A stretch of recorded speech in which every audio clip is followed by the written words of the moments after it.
News Talk 820 WBAP, now on FM at 93.3. Make it a preset. Texas SB4 allowed to be enforced as of right now. The U.S. Supreme Court coming on and saying, hearing it and saying, well, we're not judging anything other than saying that we're going to allow this law to be enforced while it awaits the adjudication in the 5th U.S. Circuit Court of Appeals, where Texas has gone to get relief after a federal judge out of Austin said this is wrong, it's unconstitutional, we can't have SB4. It's the federal government's job to do this immigration stuff.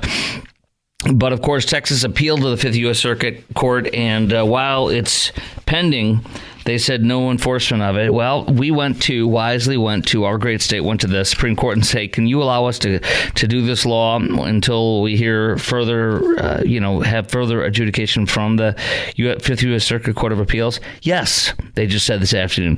And therefore, SB4 has begun. We are arresting illegals, and we are we are taking them to the border and deporting them after they get arrested and charged with a Class B misdemeanor, jail term up to 6 months, $2,000 fine for illegally entry illegally entry from a foreign country. If they come back, we will charge them with illegal re-entry into the state from a foreign country, a Class A misdemeanor with up to 1 year in jail and a $4,000 fine. The penalty for hold on. If they've already come in once, we will charge them. So that could be charged today. Illegal re-entry into the state from a foreign country, Class A misdemeanor, up to 1 year and $4,000 fine for repeat offenders. Both penalty could escalate to felonies for illegals who have previously been convicted of certain crimes like felony or 2 misdemeanor drug convictions. So this is great. I think you're going to see illegals shift over to Arizona, New Mexico, and California, and I think that's great. If you want to talk about Eagle Pass too, where we put our state troopers and guardsmen there, and we put up so much razor ribbon, cargo shipping containers, and fencing, the illegal invasion has gone down insanely lower compared to what it was before. So our tactics are working. This is another one that I'm very proud of and very happy for.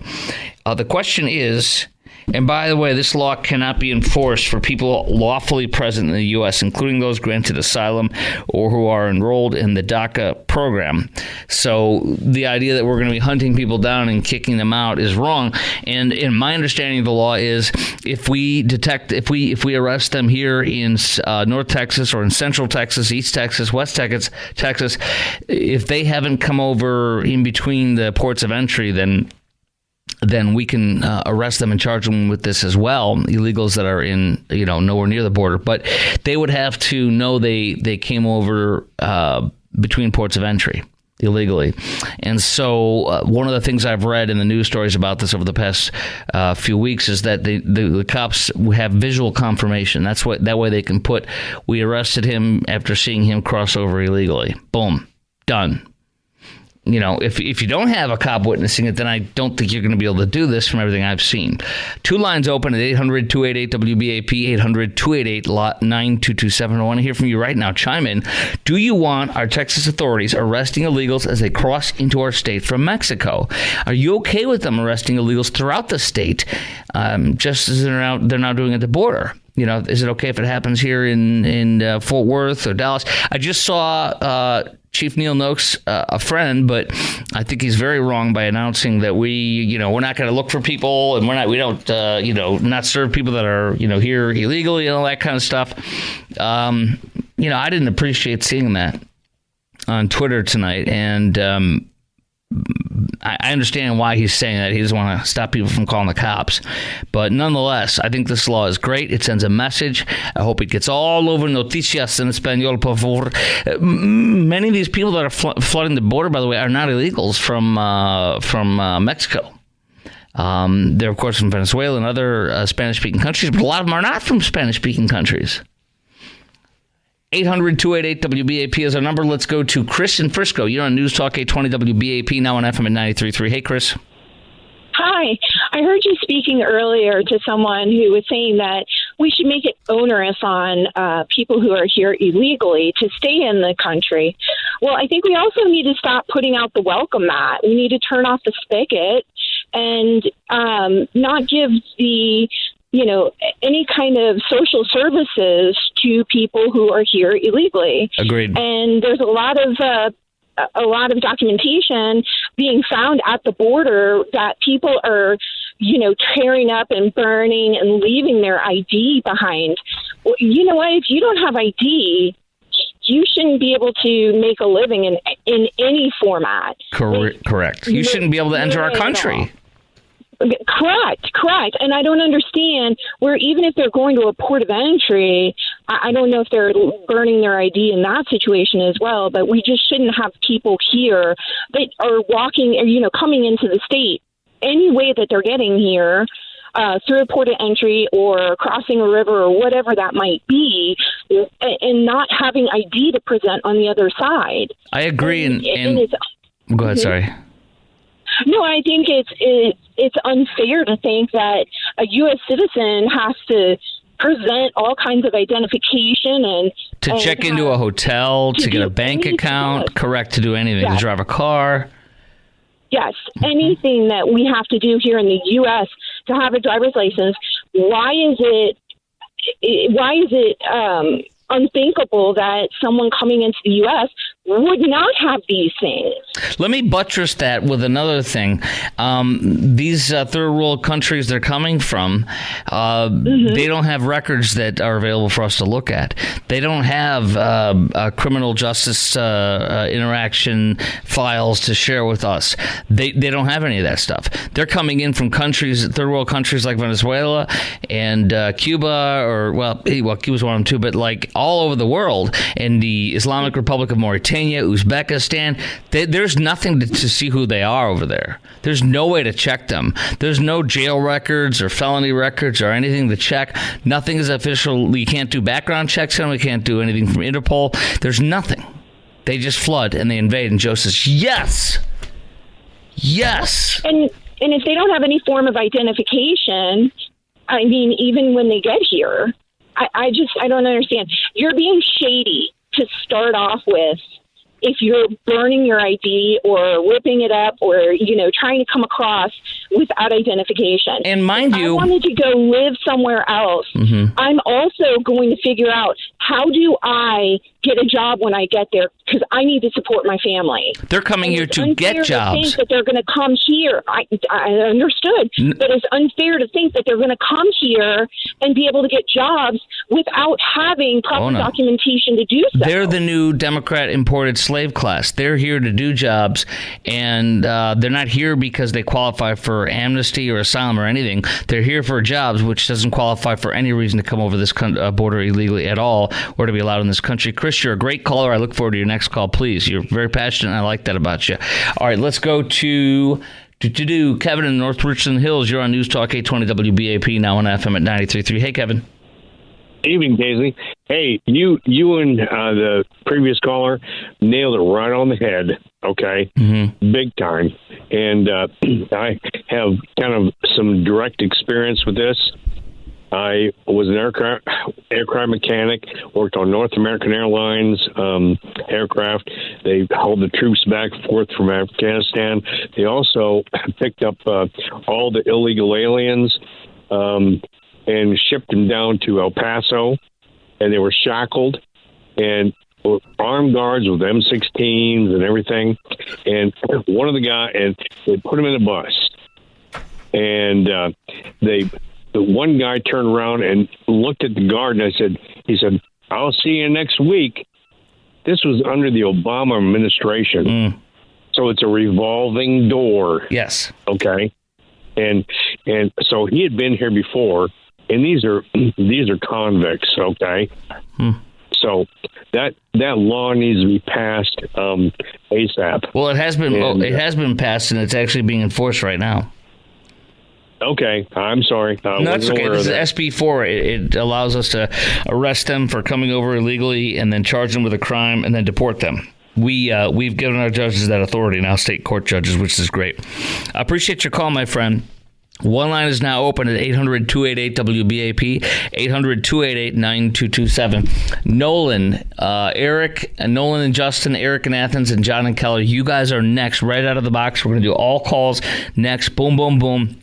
One line open at 800-288-WBAP on Texas law. SB4 now being enforced, and which is amazing. Arrest them, jail them, deport them, and then boom. All right, that's coming up next. Chris Crock Show, News Talk 820 WBAP, now on FM at 93.3. Oh, and I'll tell you, can they arrest people that are, at places like schools and places of worship or hospitals? I'll tell you about that next.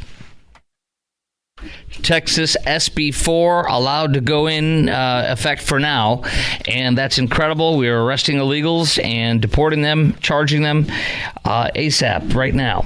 Do you want our Texas authorities arresting illegals as they cross into our state from Mexico? I sure do. Are you okay with them doing this throughout Texas? If they can do it and comporting it with the law, I think it'd be great to have it happen all over the state.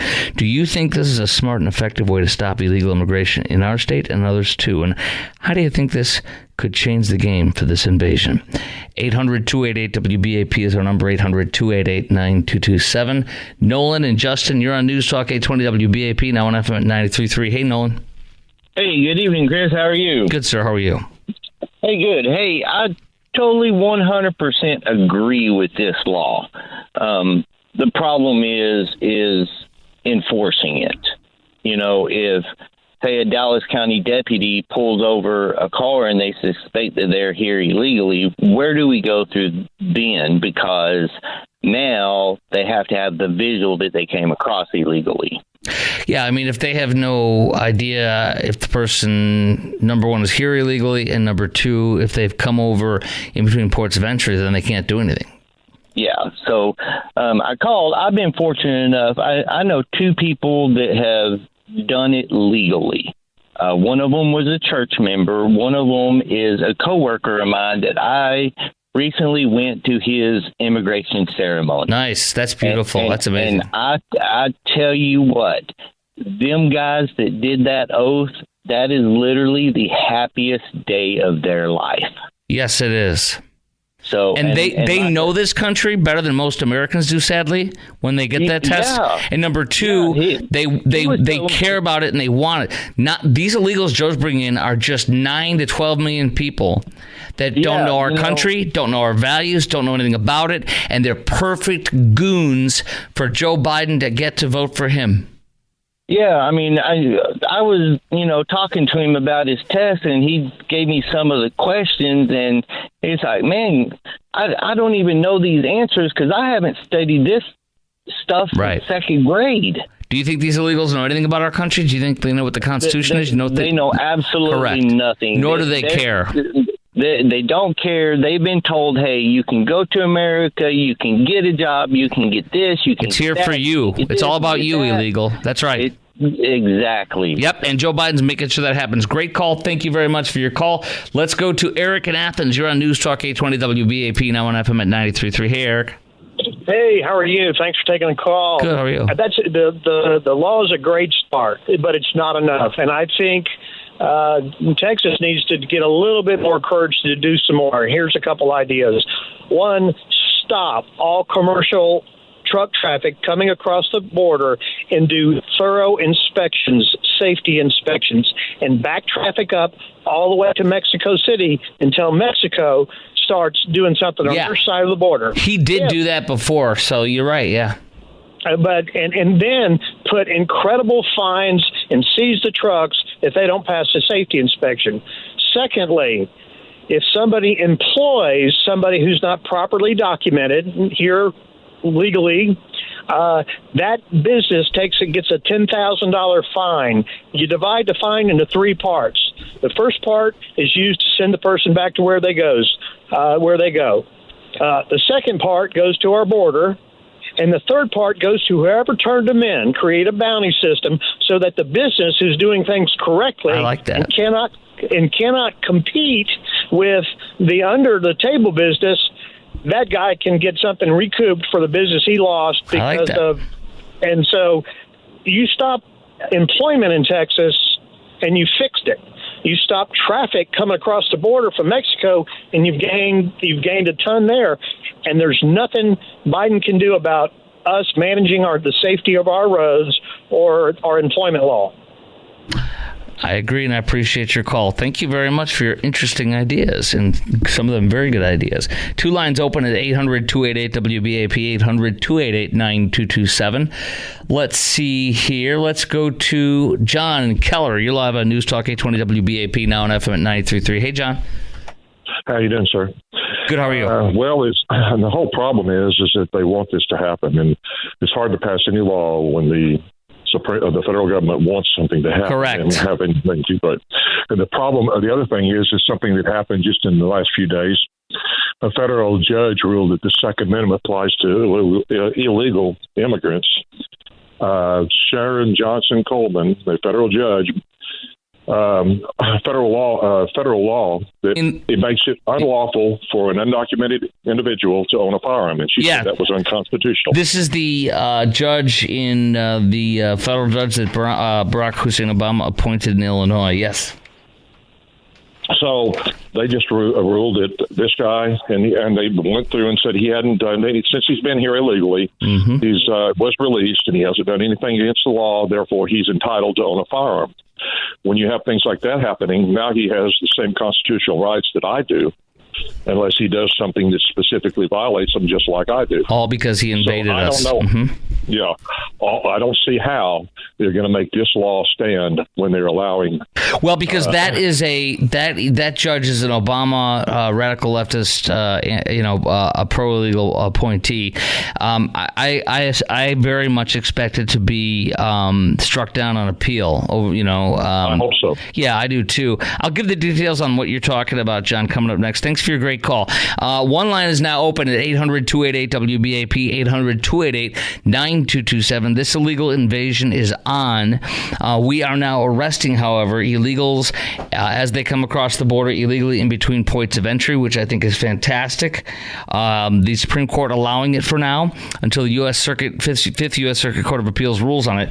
We have two lines open now, 800-288-WBAP, 800-288-9227. Up next, I will be telling you about this federal judge appointed by former President Hussein Obama, ruling that illegals have a right to guns by the Second Amendment, even though they're illegals. Stunning, pathetic, and another reason why we got to crack down on these illegals and get them out of this country. They don't get our rights. They need to get show them the door. And plus another incident in Chicago, the same state where that judge ruled, and some vile Tren de Aragua gang violence happening with guns from illegals that Joe brought in the past year or two or three. Next. News Talk 820 WBAP, now on FM at 93.3. Make it a preset. The SB4 is being allowed to go forward. So we are arresting illegals as they come over the border. Our Texas DPS, any Texas law enforcement officer, can arrest them if they see them coming across the border in between ports of entry. They will be brought before a judge and will be charged with illegal entry from a foreign country, a Class B misdemeanor, jail term up to 6 months, $2,000 fine. Then they will be taken to the border and deported because the state court judge has the authority to deport them. Mexico now saying they will not receive them. You just heard that from Fox News. Here's what I will do. What I would do, just still do it. Still do it. Take them over there and hand them over. If they go, no, se puede, just go, well, you stay there. And if they try to cross the border, just say, go back. I mean, we can. I swear to you, I know our governor can do this, but actually, no. Listen. Let's talk about this. If they've come over the port of entry, if they've come over illegally in between ports of entry, we're going to arrest them and we're going to put them back there. And what's going to happen is they're going to have to then go through our. Not ours, but the Federal Border Patrol, because the Federal Border Patrol is there at the gate. So we have to have, I'm assuming this, I guess, but do you really think we don't have an actual federal law enforcement at the port of entry? That's what their job is, right? To receive them and to check their papers and everything, right? Obviously. So we put them on the other side and then they got to go through. At least they're going through our federal government.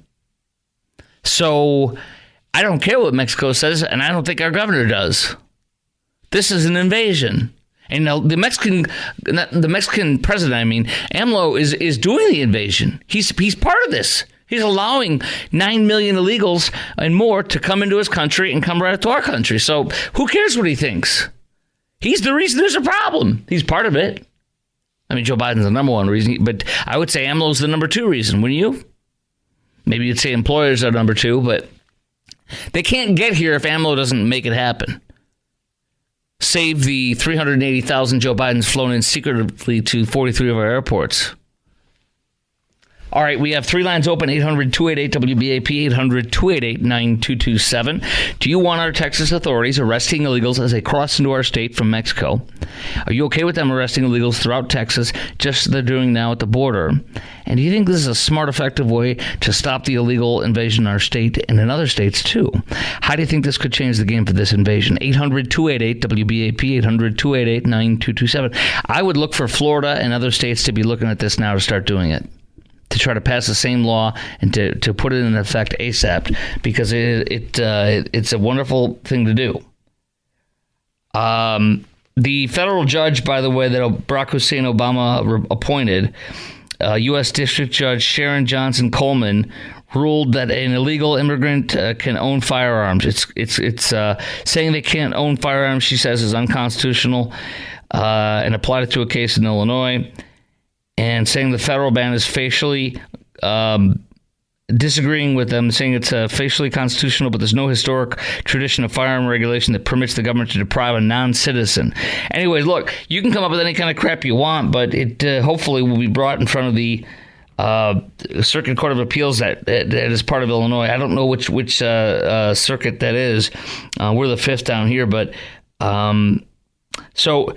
Look, obviously, I pray that you're not going to get the state of Illinois to appeal that. You will not get the state of Illinois to appeal that.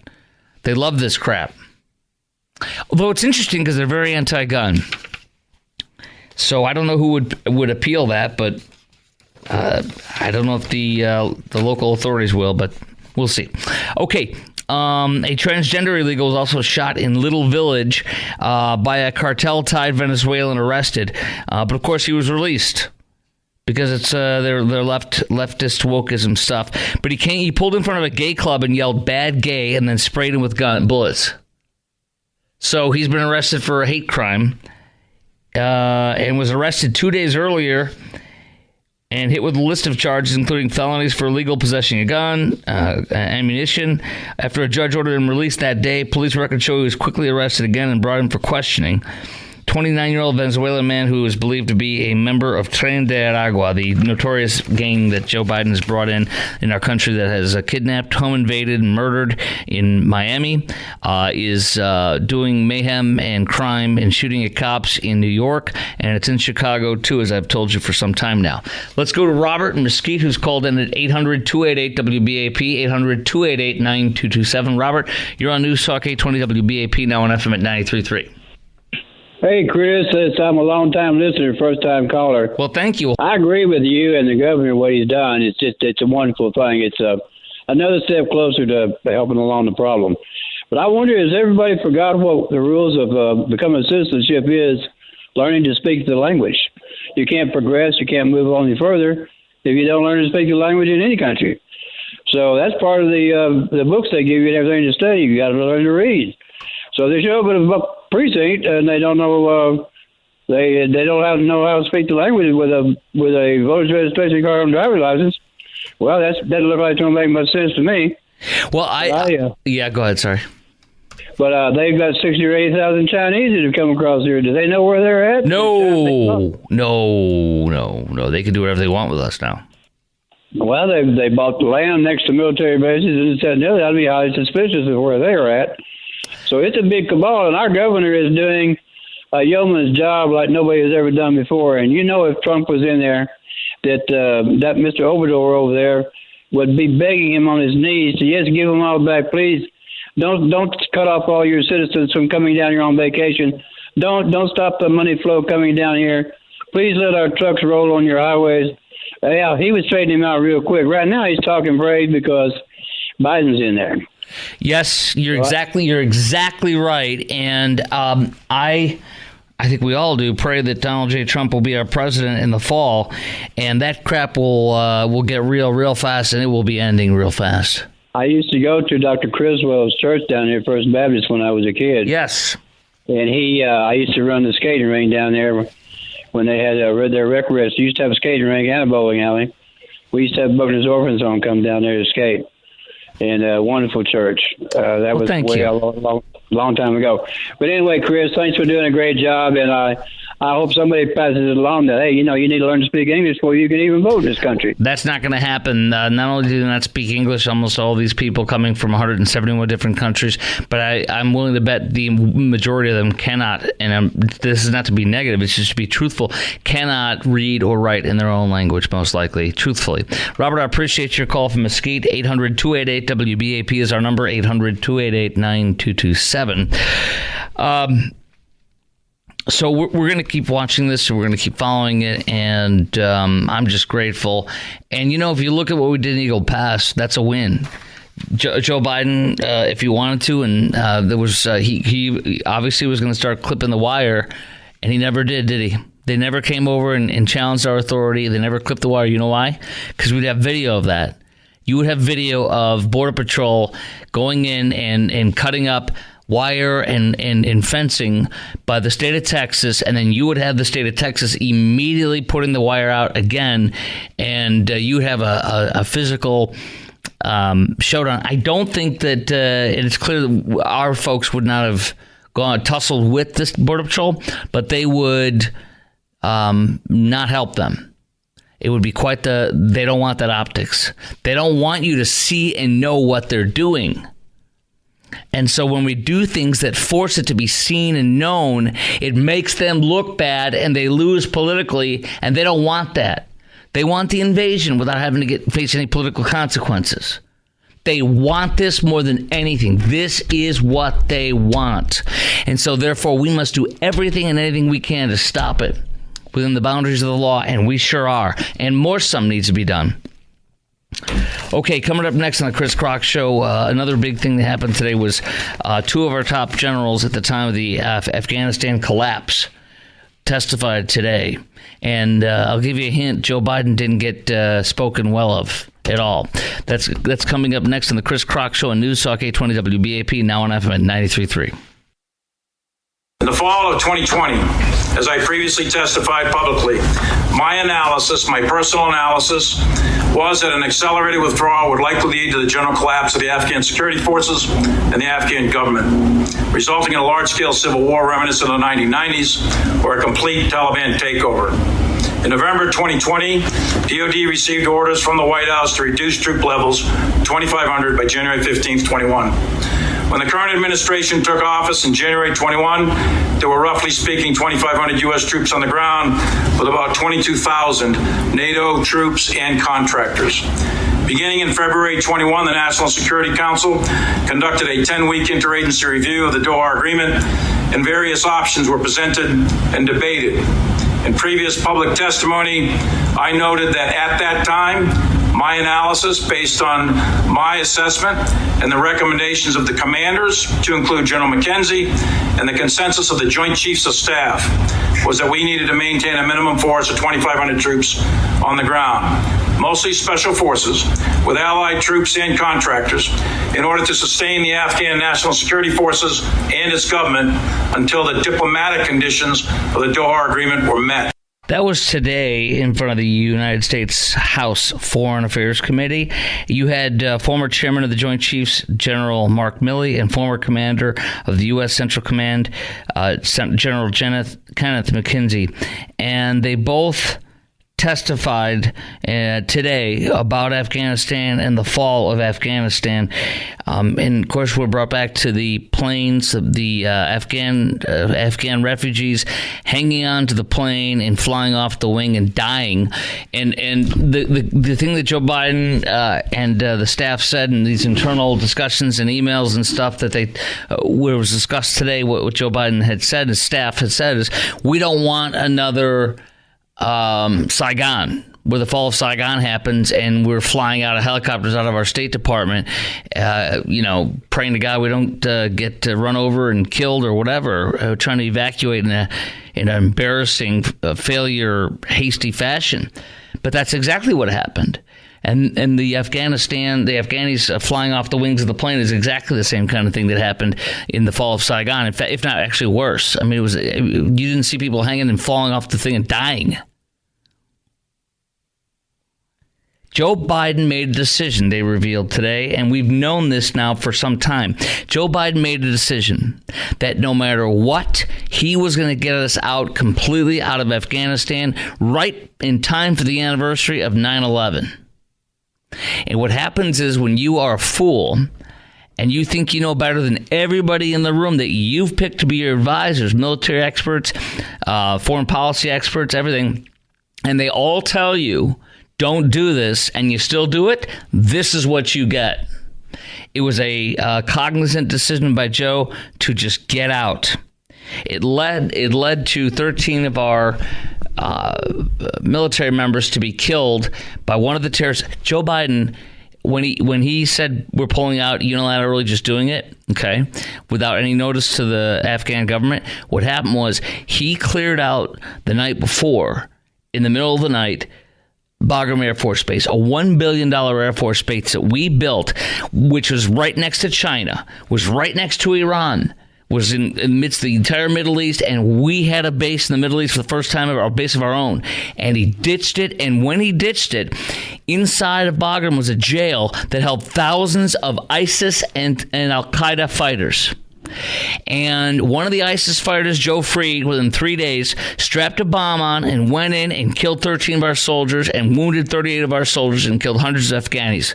Joe got them killed. And they were also told, you cannot shoot the terrorist who you've now identified. They physically identified the terrorist who was coming to kill them, that they knew about, was coming to kill them. They saw him. One of our snipers you're going to hear from in just a second saw him and had the ability to take him out and kill him and prevent all that life loss. Oh, the 13 soldiers' death, the 38 soldiers being maimed, all of it.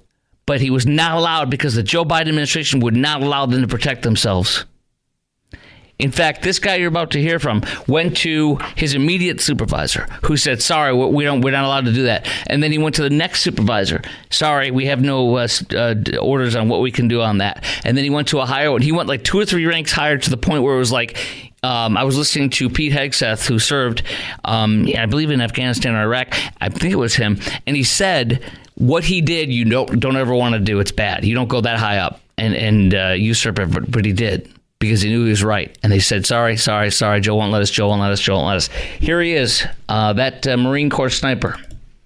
Over the communication network, we passed that there was a potential threat and an IED attack imminent. This was as serious as it could get. I requested engagement authority while my team leader was ready on the M110 semi-automatic sniper system. The response, leadership did not have the engagement authority for us. Do not engage. Plain and simple, we were ignored. Our expertise was disregarded. No one was held accountable for our safety.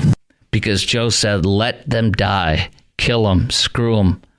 Joe set the ISIS guy free who killed him, and let them. And he set the guy free who killed our soldiers, and then told our soldiers, "Don't stop him. Let him kill you." That's what happened at Abbey Gate. It goes back to what Joe Biden said when under the Hussein Obama administration, when he was vice president. He said we need to pull everybody out of Afghanistan. He was talking to, I believe, the guy who was Obama's diplomat for Afghanistan. He said, Joe, we can't just do that. What about all the people? And Joe literally said the word F, the F word. He said, F them. Full stop. That was in a book that was written where they mentioned that interaction with him. So that's what he thinks of people. He literally doesn't care. And that's why he did it. And so the most abhorrent thing is that he refuses to take responsibility for what he did. In fact, he says it was a success. I want to ask you a few questions about this. I have more information to share with you, but who do you blame for the disastrous withdrawal of our military from Afghanistan? And how do you think it has affected us around the world and on preventing other wars? 800-288-WBAP is our number, 800-288-9227. Who do you blame for the disastrous withdrawal of our military from Afghanistan, and how do you think it has affected us around the world? And on our prevention of wars, trying to prevent wars. See, it's the exact opposite. It has created wars. It gave the green light to Russia to invade Ukraine because they saw we were feckless, and Joe was feckless in any response to make sure Russia doesn't invade. So he gave it the green light. He even said if there's some kind of a small incursion, a small incursion is okay. Remember that? He said, it's okay for the Russian government to do an invasion, a small invasion, but as long as it's not too big. It gave the green light for Hamas and through Iran to attack and do the terror on October 7th of Israel, and so much more. I'm going to put a bow on this. I want to get your thoughts on this, too. Who do you blame for the disastrous withdrawal of our military from Afghanistan? How do you think it's affected us around the world and on preventing wars? 800-288-WBAP is our number, 800-288-9227. Also, coming up next, Governor Abbott is taking aim at investors that are buying up all of our single-family houses. Does that sound good? We'll talk about that next on News Talk 820 WBAP, now on FM at 93.3.